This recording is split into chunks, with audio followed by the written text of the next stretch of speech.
And good morning to you. Welcome to the show. The Back Nine Boys Golf Show is brought to you by Bridgestone Golf. Play the ball that fits you. By Palms Resort, featuring the Miracle Practice Facility for members.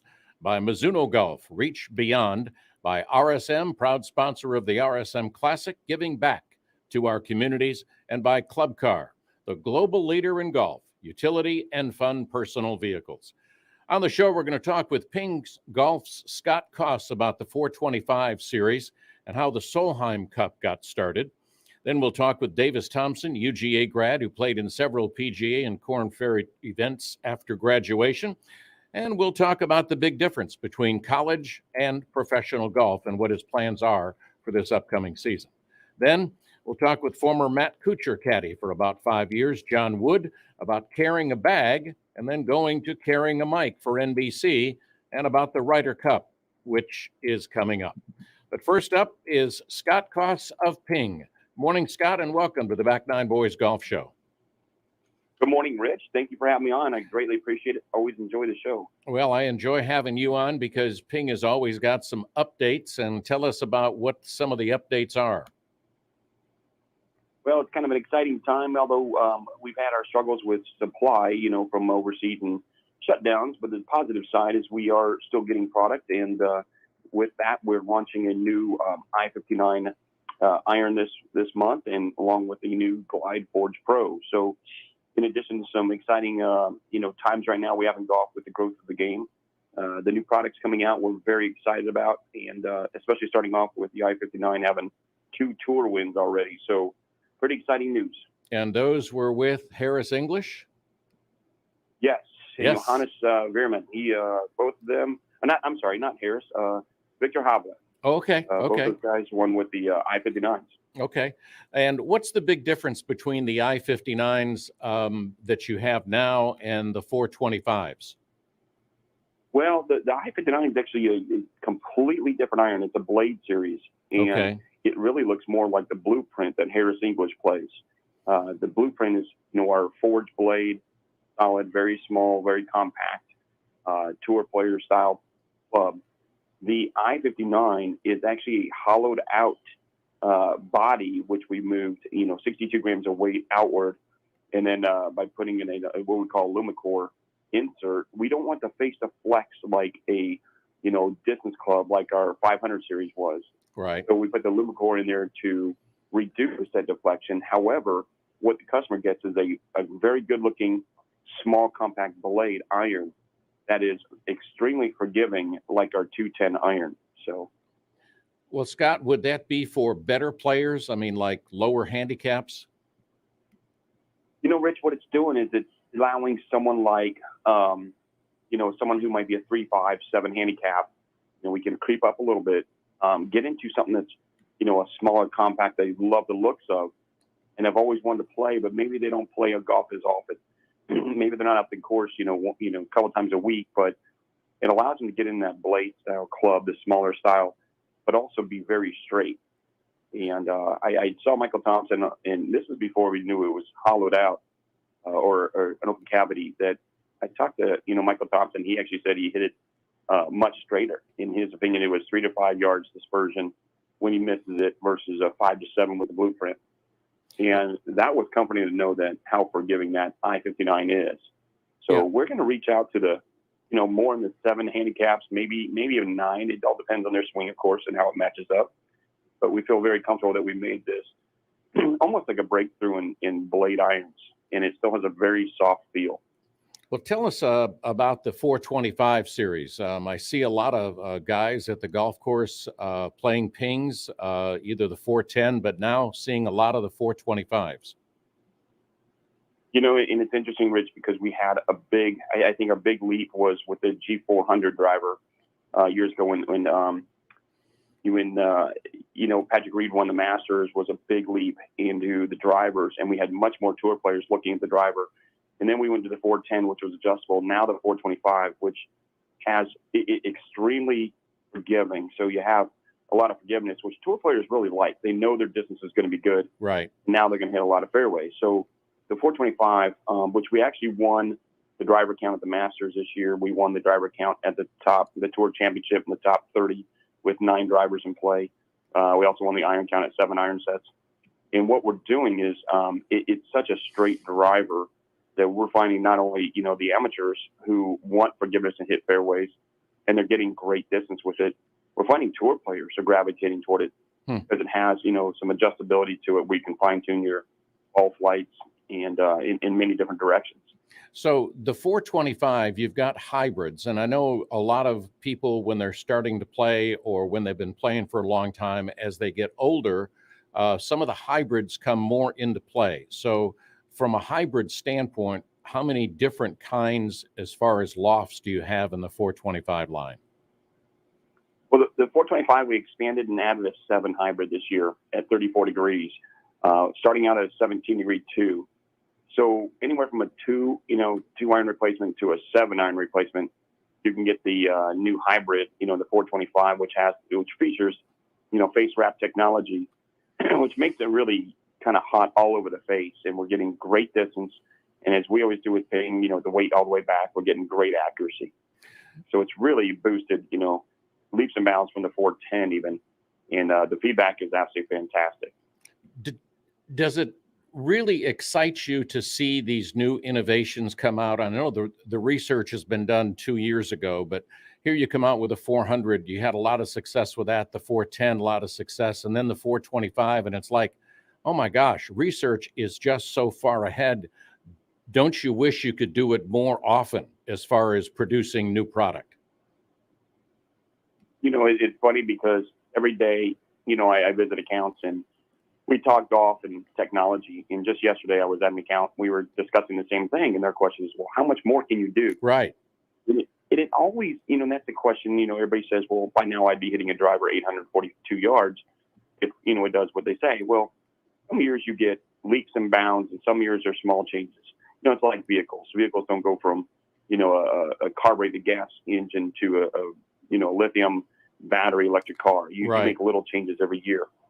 And those little changes are nice and they're good. It doesn't mean that, the world changed, but technology is still, you can always go with materials, forgiveness. And there's so many ways to do it. And that's why even taking material and doing the space wrap on the, fairways and hybrids, it made a change. It made a change in ball speed and forgiveness and reducing, the hot spot, so to speak, and spreading it out. So all those little things add up over time. And that's where you do see a lot of changes. Right. And we as a company always change, our motto is play your best, because we want the average golfer to simply play the best they can to their ability and have fun on the weekends and go home in a good mood. Yeah, and it doesn't hurt to have some of your PGA pros on the LPGA Champions Tour and especially the PGA doing well in tournaments, winning, being in the playoffs, and now being in the Ryder Cup. That doesn't hurt at all. No, in fact, I was up in Moultrie, Georgia Thursday and to see, Harris's hometown, and the excitement there is unbelievable to see that he made the Ryder Cup. Yeah. How happy they are for him. And it really is, between technology, good players, and we feel like at Ping we have some, our tour players are the best. They are down, they're good people down home, usually family people that, they're just so easy to work with and they're so good and they promote the product. And to have Tony, Finau and Harris English in the Ryder Cup is just a thrill. It's just a compliment to who they are. You bet. So what have been some of the challenges for Ping over the last 18 months? You kind of alluded to it in the beginning of the interview, but what are some of the challenges and what are you going to do to try and get over those?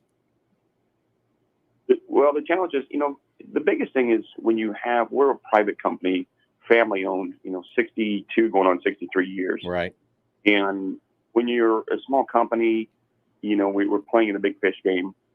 It's difficult sometimes to try not to get caught up in the heyday of trying to compete too much. And we have been blessed that we've had a good products over the years. We keep to our foundation, and that we have engineers who design, and the technology back home is incredible. We even just got into an app called Ballnamic, which you go on there and you put in your information, and it actually tells you what ball is the best ball fit for you. And we're unbiased. We don't have a ball. So right. The challenges we face right now, and especially the G425, it's not so much the supply. The demand has been overwhelming. Right. And that's a big compliment. And, when you go through, times like this where you have a pandemic and you have shutdowns, limited, more, searches at ports, ships can't get in. And when you have the demand, you have the other side. We're really blessed to have this demand. Right. Golfers, we're what, over 25 million now in golfers again. Because of the pandemic, we were down to 23 million. And the fact being that there's, 2 million more golfers in the game, it adds to that demand. And Sure. really, we're blessed that we have demand with such a great product. Our challenge is trying to get enough product to ship it to people. And it's Right. very difficult to explain to them and show them pictures of 40 ships waiting to get into ports. Right. Or a ship that hits seas, 52-foot seas, and containers fall over. You can only say so much, but our challenge is to get back to the norm, to get product shipping again, so we can get it in the hands of the golfers out there. Yeah, and we've only got about a minute left. When did the Solheim Cup start, and why did Ping get involved in that? That was something that Karsten cared about many, many years ago in women's golf. And if you look, he's always had, he's always been close to women. He even hosted the tournament back, Moon Valley Country Club in Phoenix, Arizona, where, I was fortunate enough to grow up. And what Karsten did is he put, with Louise, he actually, put so much investment in there that, he just loved women's golf. And so he Right. invested in that. And it was back in 1990 that he started the Cup. And it's been, the Ryder Cup of the women's golf from both sides, from Europe and the U.S. Right. And it really, stemmed from Karsten just with passion into the LPGA. And that still holds true with back in Phoenix, and they're maintaining that. And Michaela Wilson, formerly Freeberg, is running the tournament for John, and she does a fantastic job. Yeah, it was fun to watch. Sorry, U.S. didn't win, but it'll be back, and we'll keep building and keep trying. Scott, we can't thank you enough for being with us. Thank you, and appreciates all the updates, and hope you have a great day. Rich, I appreciate you having me on. It's always a pleasure. Thank you very much. Scott Koss with Ping, always a pleasure to have him on. And next up is former UGA grad and now PGA pro, Davis Thompson. But first, we're going to talk about deep dish. What does that mean? It only means CJ's Italian Restaurant across from Mallory Street, right there on Mallory Street across from Parker's. And they're known for their deep dish, but they're also known for their thin crust and their cauliflower crust. So go in and ask and order and help them out. They're just great food, unbelievable, and great service. Graham and Ada do a great job. Check out their full menu at cjsitalianrestaurant.com.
Hey, this is Jim Furyk from the PGA Tour, and you're listening to the Back Nine Boys Golf Show.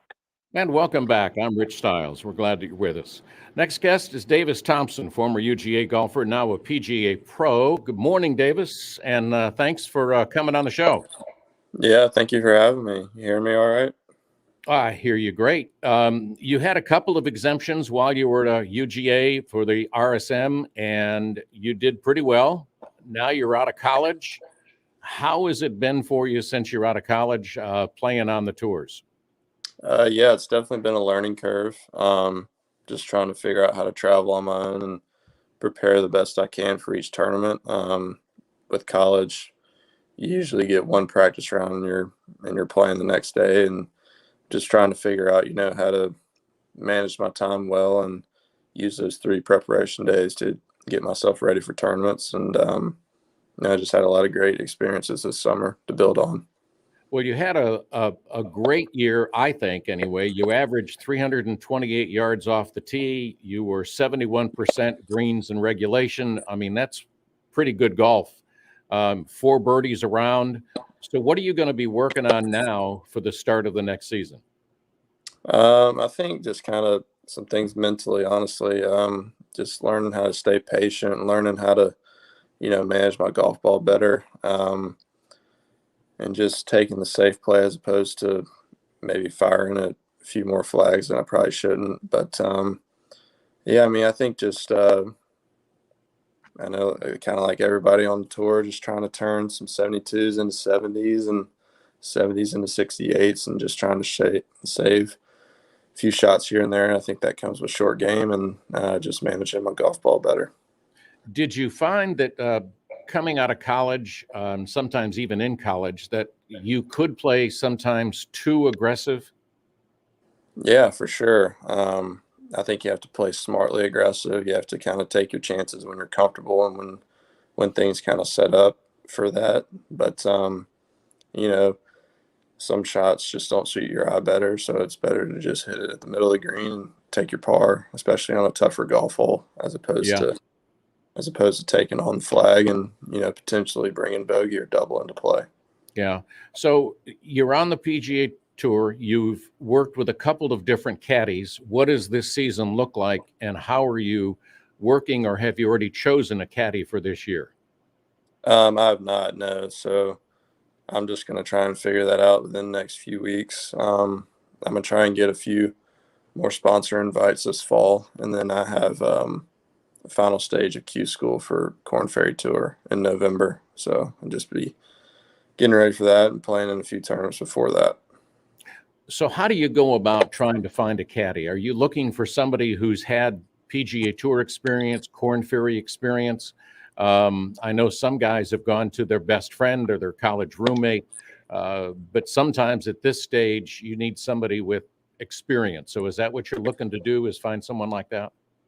Yeah, I think it'd give me comfort having a guy with experience, knowing the golf courses, and yeah, I definitely think the caddy part is a huge, very underrated part of your golf, and I think my agent will help me out with that, and going forward we'll pick the right one and we'll get it dialed in for next year. So you and Jeremy are probably going to sit down, go through a list of caddies, pluses, minuses, and then you guys will probably go through an interview process before you make a final choice. Yeah, something like that, or they can come down to St. Simons. We can just go play golf and hang out, and just kind of figure out if personalities are similar or anything like that. And yeah, I mean, just kind of like you said, we'll kind of sit down, talk about a few names and pros and cons, and just pick out the right one. Yeah, I know when I talked to Paul Tesori and I asked him, several years ago when he and Webb got together, basically it was a phone call, and Webb said that it seemed like Paul was interviewing him, and then they decided to work together. So you never know what may click, but it is a pretty important decision for you and coming up on the next year. Yeah, it definitely is. Caddies have to not only get yardages, but know how to talk to their player and put their player in the right situation. And I know your dad has caddied for you before, including at the U.S. Open, where you took the first round lead. How was that? It had to be a cool experience for him, but also for you, some comfort knowing that your dad was on the bag. Yeah, it was great. My dad, whenever he's caddied for me, he knows me better than anybody, so he knows, when I'm mad and when I'm happy, and the right things to say to me. So it was great, and obviously it was pretty cool sharing that moment with him. And yeah, I mean, it was pretty cool in the first round, just kind of taking it all in. Yeah, it was a pretty great first round. I mean, you led, and then you had a tough second day, but that's golf, and sometimes those things happen. How did that affect you? Were you down, or were you kind of, well, I had a good day and I had a bad day? Yeah, I think as a competitor, I was pretty down on myself. It was just different, and I've never really played in that kind of moment before, and obviously I learned a lot, and I've tried to take what I've learned and applied it to future tournaments this past year, and obviously and into the future. But with me, I kind of proved that I could play with those guys, and then it was just very disappointing to play that way the second day. But I mean, like you said, it's golf. I understand it happens, but just as a competitor, it was very frustrating after Yeah. Friday. Well, that's kind of golf. Unfortunately, sometimes everything goes in, and the next day nothing goes in, and it just can be like that. What's the biggest difference from college golf to pro golf, besides now having to worry about your travel plans, where you're going to stay, what tournaments you're going to get in? I mean, there's a lot of things still ahead for you in order to figure out kind of a game plan for the rest of this year. Yeah, I just think competition-wise, all the guys out there, they know how to prepare, and they know what works best for them. And I think that's just a competitive advantage because they know how to manage their time. They know what they need to work on, and I mean it's a long season. It's a tough season. I mean, you play close to 20 events every year, and Right. guys are playing in the summer and it's hot, and guys know how to conserve their energy and play their best golf at the right times. And I think that's an art, and that's something that I'm trying to figure out right now. Yeah, I understand that. You've got a sponsor. Nike is your sponsor. Congratulations on that. Did that give you some validation that you got a sponsor like Nike? Yeah, it did. Obviously, I've kind of always had a great relationship with Nike. Georgia was a Nike school. I wore Nike gear when I was a junior golfer, so I've always kind of had that relationship. So it was cool to kind of see it come full circle, and yeah, I mean, to have them believe in me and have me as one of their players, I was very excited to join. All right, I got to ask this question because somebody asked me this a couple of weeks ago. So Nike is your sponsor. Do they pick out your outfits and send you the outfits for the tournament, or do you do it? I do it. So they just kind of send me a bunch of shirts, pants, hats, pullovers, whatever, and I kind of pick out. The only time Nike really scripts outfits is for the majors. Okay. They'll do that for their players. I saw one of your quotes on your website that said, take the positives and then learn from the negatives. Explain that. Well, I mean, I learn from the negatives is basically don't throw a pity party and, sulk and figure out, I should have done this, I should have done that. Well, let's take those negatives and turn them into positives and try to be better next time. And obviously, I think you just take the positives and keep expanding on those. And, with the negatives, kind of like I said, just take a step back, reflect, and figure out, how you can turn those into positives and how you can learn from them. So you said you've got the Corn Ferry Finals coming up. When will you and your team kind of sit down? Will it be prior to that or what after that, depending upon how you do? Will you guys plan for the next season? We'll probably do that after. now I'm hoping to play in a few events before that. So things could change, and it just kind of figures out. It just kind of depends on how I play, and but yeah, I think we'll kind of sit down in probably December and get a good plan going forward to play in events and just figure out my schedule. How cool was it to shoot 63 at your opening round of the Rocket Mortgage? I mean, that just had to be, it just probably felt incredible. And like, man, it's just cool to be here and shoot a 63 in a PGA Tour event. Yeah, it did. I missed the cut the previous week, so I got there Sunday and did some practicing and felt like I really prepared well for the tournament. Yeah, I mean, I knew I was playing fine. I just didn't really put anything together the previous week, and then everything went in the first day, and it was pretty cool. Yeah, I was rolling. I was playing well, and then we had a rain delay, so I just didn't even look at my phone. I just turned it off and Yeah.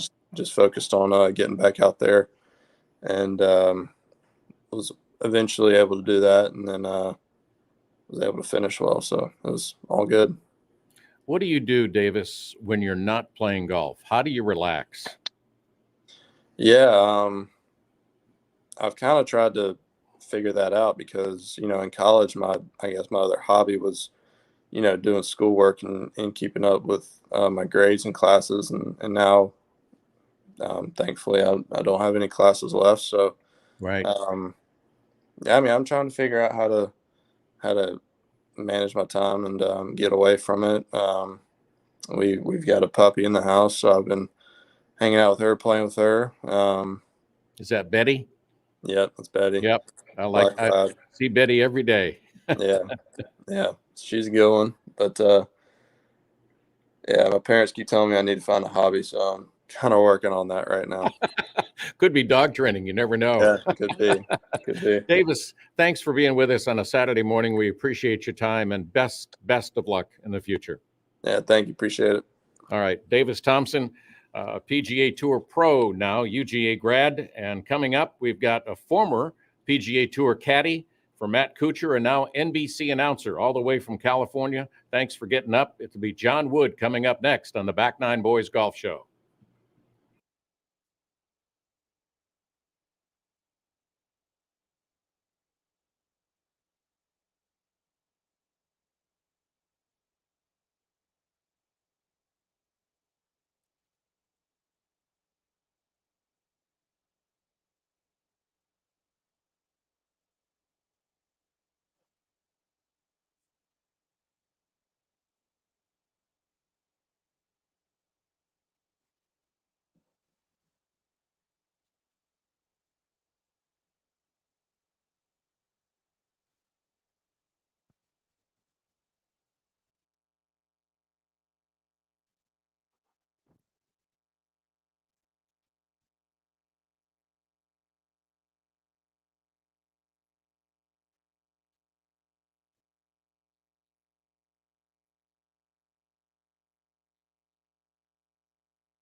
Hi, this is John O'Hurley, Jay Peterman, and you are listening to the Back Nine Boys Golf Show. And welcome back. I'm Rich Stiles. Our next guest is John Wood. John is a former PGA Tour caddy for Matt Kuchar and some others, now an announcer for NBC. Good morning, John. How are you? I'm great, Rich. How are you? Okay. Probably need to turn up your mic a little bit. All right. Let's try this. Is that any better? Yeah, it's better. Yeah. Okay. I got to ask you, how do you like announcing compared to caddying? It's got to be better on your shoulders, but do you like it more? Definitely better on my shoulders and my back. I loved caddying. I was so lucky to do it for so long for some great players. But I love this job as well. It's hard to pick right now. Right now, I'm really enjoying this, and I'm glad I made the move. But gosh, both jobs are fantastic. So how was it not caddying, but announcing during the FedEx playoffs? I mean, pretty exciting to see Tony Finau win. Cantley just overpowered golf courses and just was more steady than I thought he could be. Boy, it was one of the most exciting playoffs I can remember. And halfway through the BMW, I remember seeing Tommy Roy, the producer, and saying, man, this time of year, I was usually super stressed trying to make the finals, trying to be a captain's pick for a team. This is a lot more fun. So I missed the competition, being inside the ropes. There's nothing like that. But being on the outside and not feeling so much stress and just getting to call what you see was a lot of fun too. Well, from a viewer standpoint and a listener standpoint, yours and Bones' perspectives on the game and on what is going on, to me, is incredible, and it just can't be matched. I mean, I love the insight that y'all have because you know what's going through their minds while they're playing and what they're trying to do. I appreciate you saying that. That was Tommy Roy's initial thought when he had Bones and I do it a few years ago, that we might have a unique perspective on things, and you know, hopefully we're being ourselves out there enough and not trying to copy anybody else, where we're talking like we would as a caddy. And here's what is going into this decision. Here's what the gamble is. Here's what the risk is. And hopefully that comes through on the air. I know that's what we're trying to do. And hopefully it's coming through. All right. We've got a Ryder Cup team coming up, and you guys are going to be able to cover it. What do you think about, I was kind of surprised by Stricker's choices. He kind of went young and kind of went with some of the young guns. I thought he might bring in a veteran like Simpson, and he excluded Patrick Reed. What are your thoughts? You know, I don't think he had any bad decisions to make. He had a good list of players, and he had to come up with his own reasons as the captain, because he's the one who's ultimately responsible for making those choices. Right. I think Patrick Reed, the only thing that held Patrick Reed back was the body of work. He hasn't played much lately. You don't know how he's playing. I think he'll be healthy by the Ryder Cup, but you just don't know. So as good as Patrick's been in Ryder Cups, maybe a bit of a risky pick. I thought might get a good look just because he was so hot. Right. And those short games and putting are invaluable in Ryder Cups. You can't put a price tag on them. That being said, I think the two that he took, Berger and Scheffler, fit the course extremely well. They're both great guys, fun guys to be around. Okay. And if you've been in those team rooms, you can't put a price tag on that either, because those guys will be loose. They'll be fun. They're easy to talk to. You can pair them with anybody, which is huge. So like I said, I don't think he had any bad picks to be made, and he had to come up with his own reasons. And I think matching the course and partnership was more important than maybe, experience in a Ryder Cup. Well, I read somewhere that Patrick Reed's comments at the last Ryder Cup, I mean, kind of talking down to some of the players, partners that he had, or the picks that he was, team-wise that he was put up against, may have hurt, may have come into the decision. Do you think that was true, or do you think it was totally because Stricker really didn't know what they could expect from him? It's possible. If it was, I would guess it was a small percentage, to be honest with you. Okay. I think everybody on that team, if you would have said, we're going to take Patrick and he'll go 5-0, everybody would have taken him. You know, I don't think anybody cares too much about their egos or anything. If they thought Patrick Reed was going to play best, they would have taken him. They just, at the time, I think it was a small sample size for him. What impressed you most about Patrick Cantley's play over the last three playoffs, and especially the BMW and the Tour Championship? I mean, he was steady Eddie. Is it a cop-out to say everything? because No. it truly was everything. Yeah. And I got a good look at Patrick at the President's Cup in Australia at Royal Melbourne, and I didn't know a whole heck of a lot about him other than he played some good golf. But man, watching him down there, how hard he works, how ultra focused he can get. Some guys get really focused, and it almost takes them out of their game. They get so tight and wound up. Patrick has this ultimate, really fine focus that he gets into, and you can almost go up and talk to him and he won't remember it. He gets so focused. So the physical game was unbelievable. His putting was probably the best I've ever seen it. Yeah. But his focus and intensity out there, it's very reminiscent of Tiger. I'm not saying the physical game's the same, but he gets inside this bubble that you can see, and other than his caddy, I don't think he hears or notices anything out there. So I think the world of Patrick Cantlay and his game. Yeah, I was very impressed with the driver 6-iron into the 18th green, knowing that $15 million was on the line, and it just stepped up like he'd done it every day. And I'm sure experience was in his back pocket, and he just kind of went up and just said, "I got to hit a 6-iron. This is the distance, and I'm just going to try and hit it in the middle of the green." No question about it. That was super impressive, and the whole playoff against Bryson was incredibly impressive to me because that showed me something in match play. You're off the tee on almost every hole. You're at a huge disadvantage, and he kept fighting and staying in there until he got his one opportunity and he cashed it in. So yeah, everything he did in the playoffs was impressive to me. Yeah, and Bryson kind of showed quite a bit of emotion during the playoffs. I mean, there were at least 3 to 4 putts that I really believe, based on his face and his body language, that he thought he made and he was done. Yeah, I agree.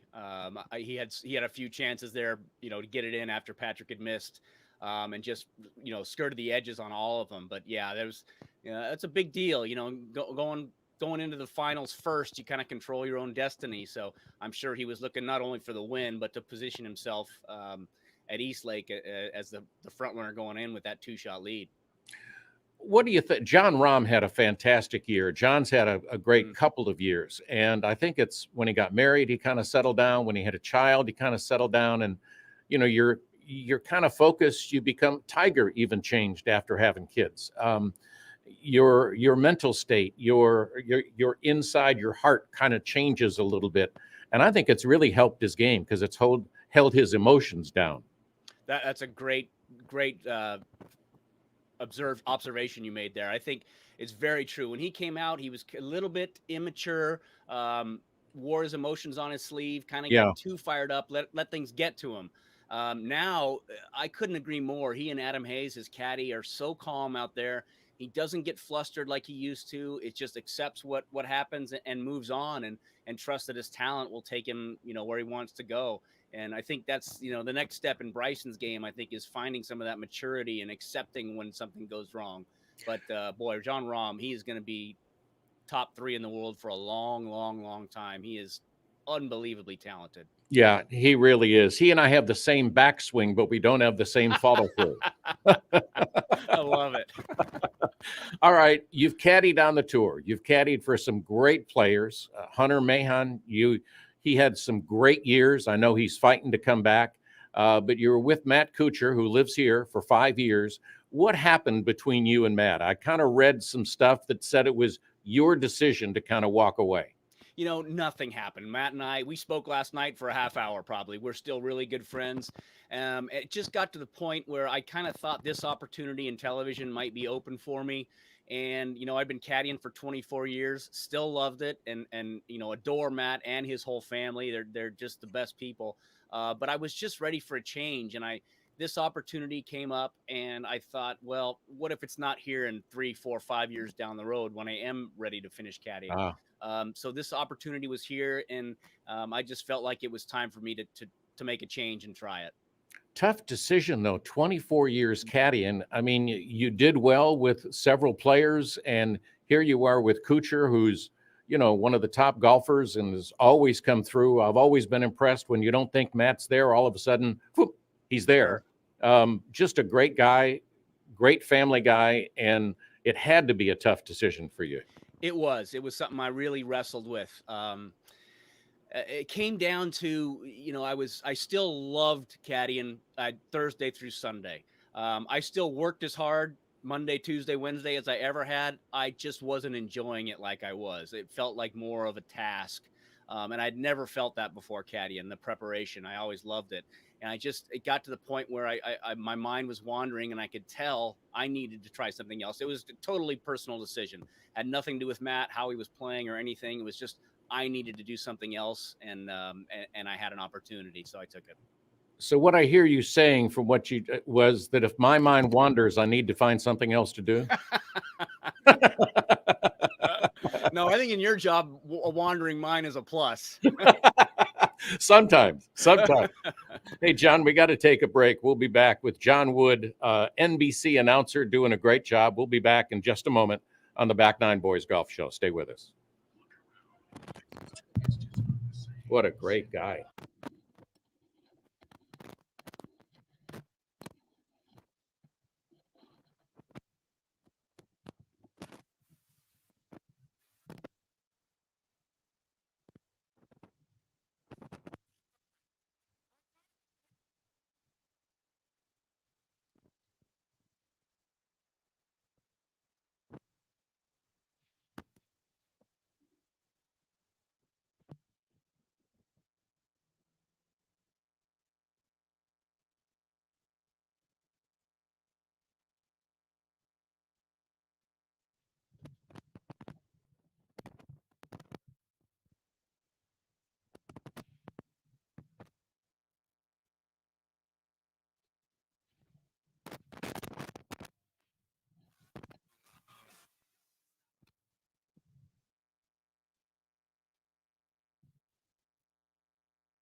I am Kyle Thompson. I played professional golf for 18 years, and you're listening to the Back Nine Boys Golf Show. And welcome back. I'm Rich Stiles. We're on the phone with John Wood, former PGA Tour caddy, one for Matt Kuchar, now an announcer for NBC. John, we were talking earlier with Davis Thompson, a rookie on the PGA Tour, played at UGA, got a great future ahead of him, and he's searching for a caddy. What are some of the things that you would recommend for him to do in trying to secure a caddy for the upcoming season? That's a great question, and there's kind of two ways to go about it.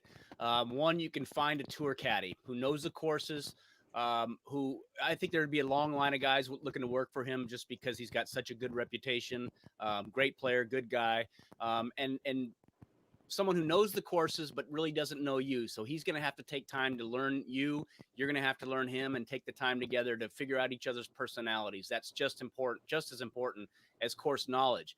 The other way, and probably the more popular way to go about it these days, is to bring, a brother or a college teammate out. Yeah. Let them learn how to caddy. The fact that they know you already and know what buttons to push, hopefully, is huge. So there's two ways to go about it.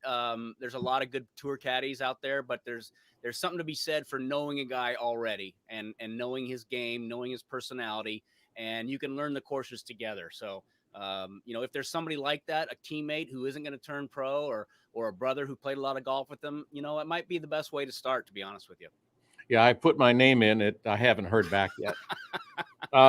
Hey, is Bryson good for golf? I mean, there's so much controversy. The Brooks thing, I mean, I don't know if that was for the PIP money or whatever, but they've got to settle that down for the Ryder Cup. But is Bryson good for golf? I think he is. I think he brings eyes to the screen that wouldn't necessarily be there. So I think he's a ratings grabber for sure. Are there some things I think he needs to work on? Absolutely. And I think he'd admit to that as well. But I think in terms of doing things differently and bringing excitement to the golf course, that's what he's doing right now. And Yeah. anytime somebody can do that, it's a good thing. And I think it's good to examine for other players to look at themselves and go, wow, look at what he's doing. Look everything is different. Is there anything I can incorporate into my game? You know, and I'm sure young players are watching that and thinking, okay, here's some things I can incorporate. I'm not going to do everything, but there's some things, you know, in terms of speed training and things like that maybe I can incorporate. So, yeah, I think he is good for the game. Okay. You've had the honor of caddying in 2 Ryder Cups, one with Hunter. 6 Ryder Cups. That's why I said with 6 Ryder Cups. One with Hunter, I know, and some others, but you also caddied for Matt. What's it like to caddy in a Ryder Cup? It's the greatest, the best thing we ever get to do for me by far. I would have paid them to let me caddy in Ryder Cups. Oh, wow. My dream was to work one when I started caddying, and that was, Mark Calcavecchia asked me in 2002 to work for him. That was my first Ryder Cup. I've been lucky enough to caddy in 6 and be an assistant in another one, and there's just nothing like it. And the reason why is all year long, it's basically you and your player out there. It's such an individual sport. It can be lonely at times, but when you get on those teams, it's all of a sudden you're 12-year-old playing Little League Baseball again. Mm-hmm. You're responsible for other guys. They're responsible for you. You're picking each other up. You're rooting for each other.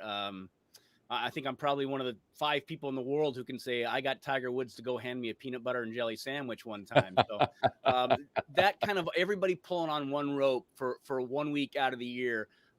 It's just thrilling. And Justin Thomas came up to me at the Tour Championship, and it was funny. He looked at me and said, buddy, you're going to get thrown off the air at the Ryder Cup for rooting for the Americans and being a little too boisterous. I said, I'm gonna do my best to be impartial and call it as I see it. But he goes, you got no chance. So that's right. No chance. No best chance. event we have.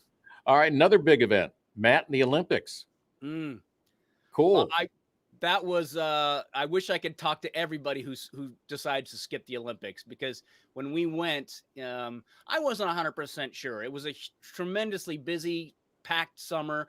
Yeah. We had the Ryder Cup coming up. We had playoffs coming up, and I kind of said, Matt, are you sure about this? And thankfully Matt was 100% the second he qualified, and from the second I got there, I thought, wow, what a great decision, because you don't get that opportunity to be a part of the Olympic Games. It's a dream come true from the inside. So once you got there, you felt how much bigger it was than a regular tour event. And they didn't get this chance in Tokyo, but luckily we did in Rio, where every day when we finished practice or playing, it was like, all right, where are we going? Swimming, basketball, badminton, table tennis, anything. It was thrilling. And what I told somebody who was asking me about it, I said, these guys are so good. They got every 4 years, they have 16 chances to win a major every 4 years. Yeah. You might have one chance in your life to win an Olympic medal. Right. I mean, so I guys that skip it, I think they really need to think twice about it. And I think this year it kind of turned the corner and everybody's hyped on it now.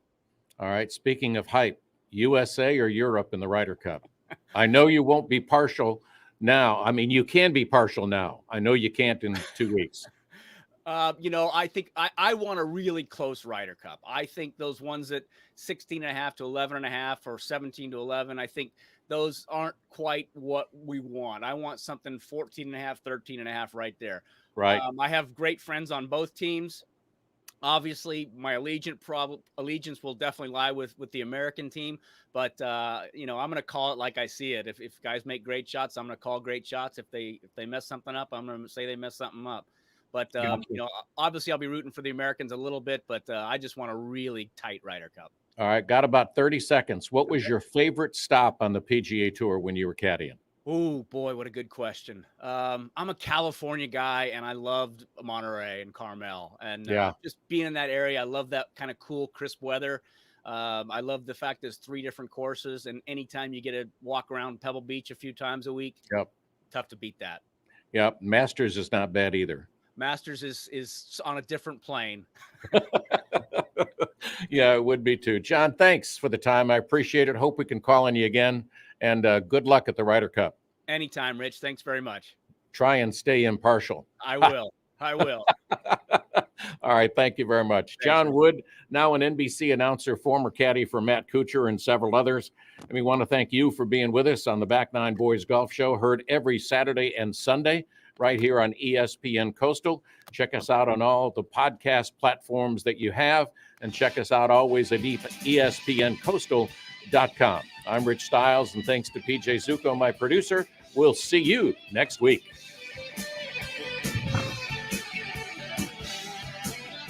You've been listening to the Back Nine Boys Golf Show with Rich Stiles. Go to back9boys.com for all things golf whenever you want it. We'll be back next week with an all-new Back Nine Boys at back9boys.com.